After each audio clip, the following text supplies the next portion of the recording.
Hi guys, welcome to my YouTube channel. I will show you how to play Something in the Way by Nirvana in a simple chord or in a standard tuning. Dahil ang song na to uh, is played in drop C tuning. But I will show you how to play it in a standard tuning, which is standard tuning. You almost know E, A, D, G, B, E. So yan ang standard tuning. So I will show you na i-play siya in standard tuning sa mga hindi marunong mag drop C. So first, ang unang chord ay E power chord.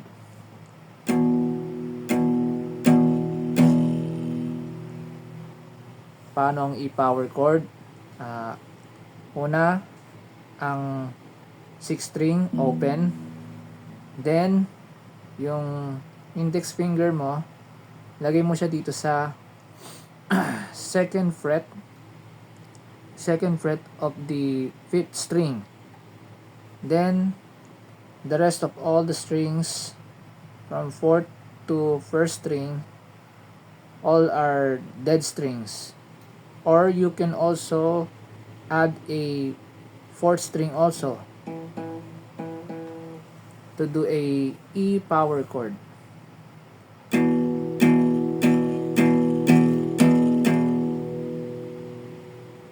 Then next, ang next chord ay C.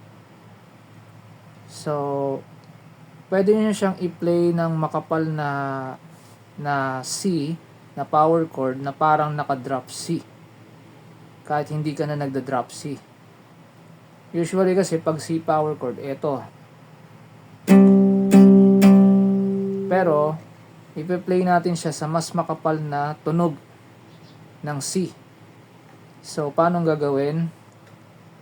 Una, yung inyong index finger, ilalapat nyo siya dito between sa 3rd fret ng 6th at saka 5th string from G at saka C. Then all the strings from 4th to 1st is dead string. Kumbaga, itong dalawa lang na to ang titipahin. So, ganito ang tunog niya, makapal na C.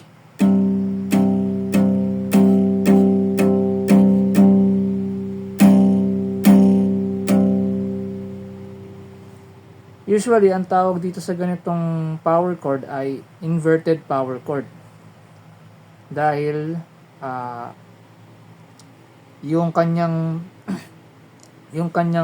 fifths ay napunta na dito sa top string. Kasi yung fifth dapat ng C ay nandito sa baba. So ginawa ko, yung fifth niya kasi is G, nilagay ko dito sa mababang note ng G. So kaya it will sounds like this.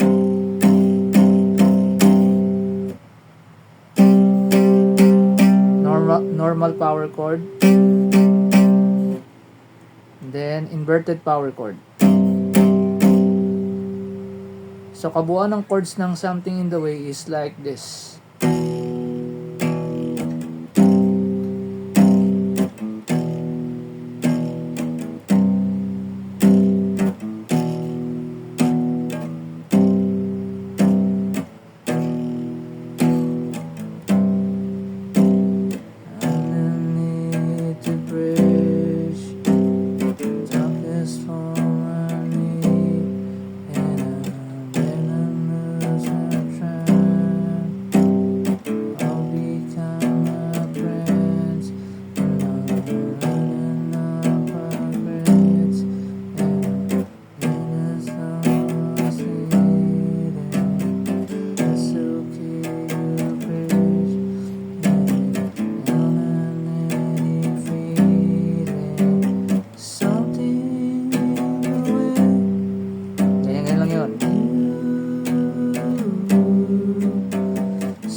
Ito na yun.